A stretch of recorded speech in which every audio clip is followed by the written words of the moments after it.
بسم اللہ الرحمن الرحیم۔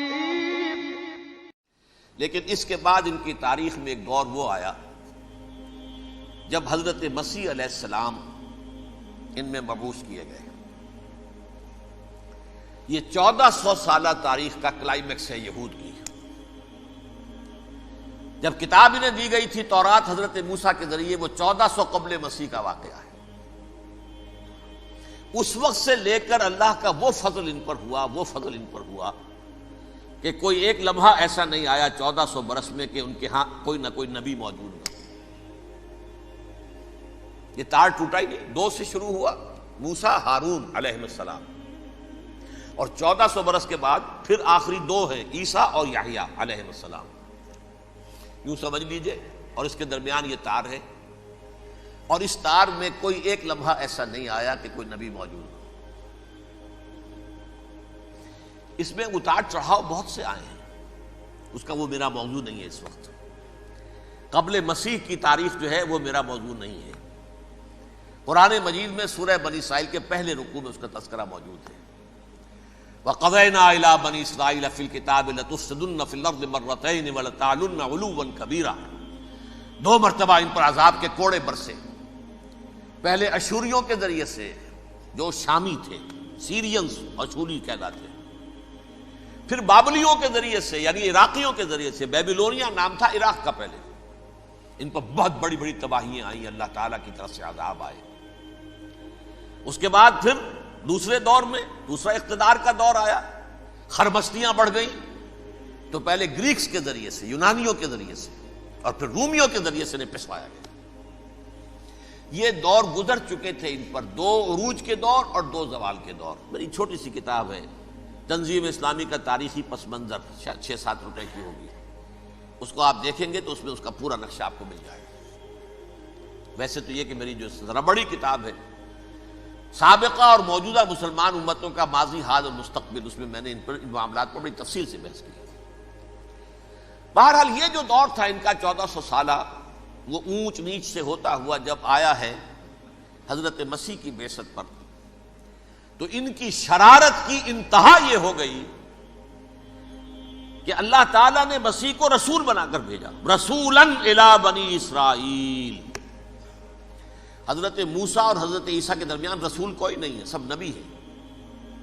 حضرت موسیٰ رسول تھے اور حضرت عیسیٰ رسول ہیں۔ درمیان میں داؤد ہو، سلیمان ہو، یشعیاء ہو، زکریا ہو، یہ سب نبی ہیں۔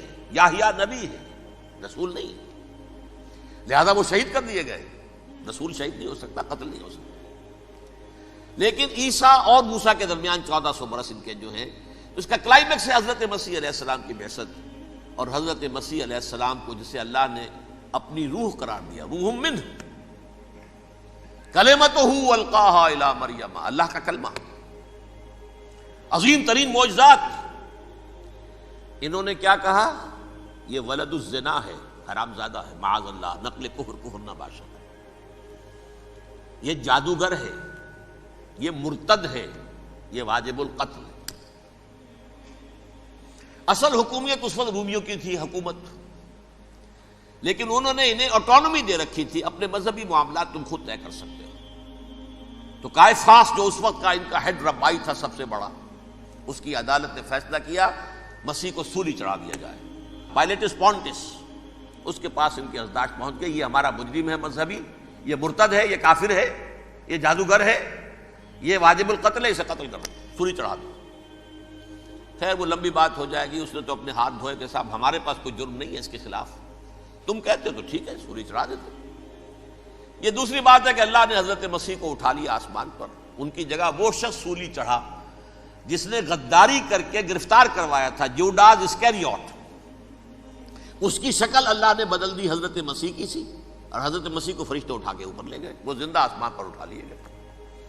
اور یہ ساری تفاصیل نہ قرآن میں ہے نہ حدیث میں ہے، یہ انجیل میں ہے، لیکن انجیل کون سی؟ برنباس کی انجیل، gospel of the Lord according to Saint Barnabas.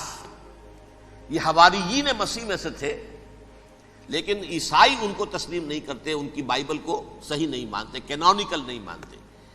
100 انجیلیں تھیں، 104 تھیں، جن میں سے 4 چنی ہیں انہوں نے، یہ بتی اور جان اور مرکس مارکس یہ ہے، تو یہ 4 انجیلیں ہیں، انہوں نے تسلیم کی ہے کہ یہ کینونیکلز ہیں، یہ تو ہیں حقیقی، باقی جو ہیں 100 اس کو وہ تسلیم نہیں کرتے۔ ان میں سے ایک ہے یہ برنباس، اس میں یہ تفصیل ہے کہ اللہ تعالیٰ نے اس شخص کی، جیوڈاس کی، جیوڈاس اس کو انگریزی میں کہتے ہیں، اس کی شکل بدل دی حضرت مسیح کی سی، وہ گرفتار ہوا، وہ سولی چڑھا۔ وہ غدار تھا، غداری کی سزا اسے ملنی تھی، وہ مل گئی۔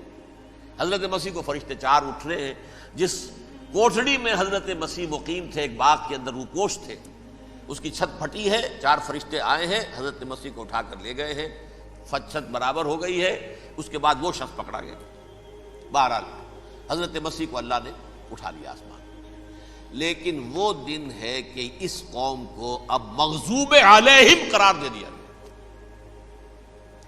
نوٹ کر لیجئے، اصل میں تو ہونا یہ چاہیے تھا کہ رسول کی جان کے درپے جب کوئی امت ہو جاتی تھی تو اللہ کا قاعدہ یہ تھا کہ اس امت کو نسیہ منسیہ کر دیا جائے۔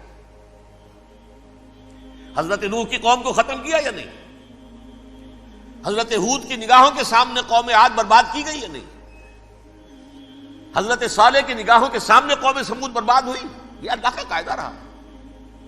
سدوم اور عمورہ کی بستیاں حضرت لوط علیہ السلام جہاں بھیجے گئے، مدین کا علاقہ جہاں حضرت شعیب بھیجے گئے، آل فرعون جن کی طرف موسیٰ کو بھیجا گیا، سب ہلاک کر دیے گئے۔ کیونکہ رسولوں کے بارے میں اللہ کا، نبیوں کے بارے میں یہ بات نہیں ہے۔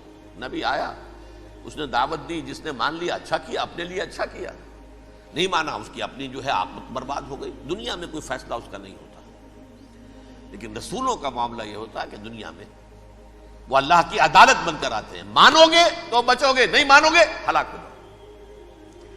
تو اس اعتبار سے وہ مستحق تو ہو چکے تھے اس کے کہ انہیں ہلاک کر دیا جائے۔ اب اللہ کی کوئی خصوصی مشیت ہے، اس میں کیا حکمت ہے؟ وہ ہے ایک حکمت، میں بعد میں اگر وقت ہوا تو بتاؤں گا۔ فیصلہ یہ کیا اللہ نے کہ حضرت مسیح کو تو اٹھا لیا زندہ، اور ان کی رسی ابھی مزید دراز کر دی، کہ ان کو ابھی مہلت دے دی کہ تمہیں آخری استیصال، جس کو عذاب اکبر کہتا ہے قرآن، سورہ سجدہ جو حضور ہر جمعے کی پہلی رکعت میں فجر میں پڑھتے تھے، وَلَنُذِيقَنَّهُم مِّنَ الْعَذَابِ الْأَدْنَىٰ دُونَ الْعَذَابِ الْأَكْبَرِ لَعَلَّهُمْ يَرْجِعُونَ۔ چھوٹے چھوٹے عذاب اور ایک بڑا عذاب، جبکہ قوم بالکل برباد، نسیم منسیہ، کأن لم یغنوا فیہا، ایسے ہو جائیں جیسے کوئی تھے ہی نہیں آباد یہاں۔ لا یرا الا مساکنہم، اب ان کے مسکن نظر آتے ہیں، مکین نظر نہیں آتے۔ یہ عذاب اکبر جو ہے وہ ان پر نہیں آیا، حالانکہ وہ مستحق ہو گئے تھے اسی وقت۔ اس کو یوں سمجھیے کہ کسی شخص کو پھانسی کا حکم تو ہو جائے، ایگزیکیوشن نہیں ہوتا ہے، کئی سال گزر جاتے ہیں پڑے ہوئے، اور معاملات جو ہیں وہ چلتے رہتے ہیں۔ یہ معاملہ ہوا اس کے ساتھ، ورنہ یہ مستحق ہو چکے تھے آخری بربادی تباہی کے، عذاب استیصال، جڑ سے کاٹ دینے والا عذاب۔ وہ آ سکتا تھا ان پر اسی وقت، لیکن اللہ نے ان کی مہلت دراز کی ہے۔ لیکن اس کے بعد اللہ نے ان کو ایک اور موقع دیا۔ 600 برس بعد حضرت مسیح کے محمد الرسول اللہ صلی اللہ علیہ وسلم کی بعثت ہوئی، اور یہ میں سمجھتا ہوں کہ اس قوم پر اللہ کا اتنا بڑا فضل تھا، اتنا بڑا فضل تھا، اتنا بڑا فضل تھا۔ اب پھر ایک موقع دیا، عسیٰ ربکم ان یرحمکم وان عدتم عدنا۔ دیکھو اب بھی تمہیں ہم ایک موقع دے رہے ہیں، تمہارا رب تمہارے اوپر اب بھی فضل کرنے کو تیار ہے، رحم فرمانے کو تیار ہے۔ ان ھذا القرآن یہدی للتی ہی اقوم، اس قرآن کے سائے میں آ جاؤ، یہ شاہدرا ہے ہدایت میں آنے کا، اس میں داخل ہو جاؤ، محمد کی تصدیق کرو صلی اللہ علیہ وسلم، دامن محمدی میں آ جاؤ، اب بھی ہم تمہارے گناہ بخش دیں۔ لیکن نہیں، اس قوم نے حضرت محمد صلی اللہ علیہ وسلم کی دشمنی کی کمر کس لی، اور اب یوں سمجھیے اس تاریخ سے لے کر آج تک یہ گٹھ جوڑ ہے۔ ظاہر بات ہے کہ ابلیس کا بھی اصل دشمن اب کون ہے، یا ہدف کون ہے، ٹارگٹ کون ہے؟ جنہوں نے محمد کو نہیں مانا صلی اللہ، وہ تو ہے ہی جہنمی، ان پر کوئی اور محنت کرنے کی ضرورت کیا ہے؟ سمجھ گئے میری بات؟ حضور کی بعثت کے بعد جنہیں حضور کو رد کر دیا، ان پر ایمان نہیں لائے، وہ کون ہے؟ کافر، وہ جہنمی ہے ہی ہے۔ لہذا اس کے اوپر کوئی محنت صرف کرنے کی ابلیس کو ضرورت نہیں۔ اس کا اصل ٹارگٹ امت محمد ہے صلی اللہ علیہ وسلم. وہ ساری نوع انسانی کی دشمنی اب آ کر مرکوز ہو گئی ہے امت محمد صلی اللہ علیہ وسلم کی دشمنی پر. اور اسی طرح یہود کا معاملہ، اگرچہ ویسے پوری نوع انسانی کے دشمن ہیں، انہیں حیوان سمجھتے ہیں، ان کی جان مال اپنے لیے مباح سمجھتے ہیں، جس طرح چاہیں لوٹے کھسوٹے کھائیں پیئے انہیں، لیکن اب ان کی بھی دشمنی کا سب سے بڑا مرکز امت محمد. کیوں؟ وہی تکبر اور حسد، وہی بیماریاں. انہیں تکبر یہ ہو گیا تھا کہ 2000 سال سے یہ نبوت ہماری میراث، ہماری جاگیر. بنو اسرائیل کے اندر سینکڑوں نبی آئے، 3 کتابیں اللہ نے ہمیں عطا کی. یہ کہاں سے آ گیا محمد صلی اللہ علیہ وسلم؟ معاذ اللہ ثم معاذ اللہ. یہ امیین میں سے، یہ جنٹائلز میں سے، یہ گوئنز میں سے، یہ حقیر ان پڑھ. کہاں ہم، کہاں یہ نہیں تسلیم کریں گے. حالانکہ قرآن کہتا ہے یعرفونہ کما یعرفون ابناہم. ان کے علماء ایسے پہچانتے تھے حضور کو جیسے اپنے بیٹوں کو پہچانتے ہیں کہ یہ آخری نبی ہے، لیکن تکبر اور حسد کی آگ میں جل اٹھے. اب ان کے بھی دشمنی کس سے ہے؟ محمد اور امت محمد صلی اللہ علیہ وسلم. یہ گٹھ جوڑ ہے. اب دیکھیے، یہ ہے میری گفتگو کا اب تک کی گفتگو کا حاصل، یہ گٹھ جوڑ. ایک غیر مرئی دنیا، انویزیبل دنیا کا ابلیس لعین اور جنات میں سے اس کے لشکری فوج. انسانوں میں سے ویسے تو اور بھی بہت جگہ اس کے ایجنٹ ہیں، مسلمانوں میں بھی ہے، لیکن بحیثیت قوم، بحیثیت مجموعی، ایک پوری قوم، ایک پوری نسل جو ہے اس کے ساتھ گٹھ جوڑ ہے. ان دونوں کی گٹھ جوڑی کے ساتھ یہ دشمن دون ہیں انسانیت کے. پہلا دشمن ابلیس لعین، عزازیل لعین، اور دوسرے دشمن یہود ملعون.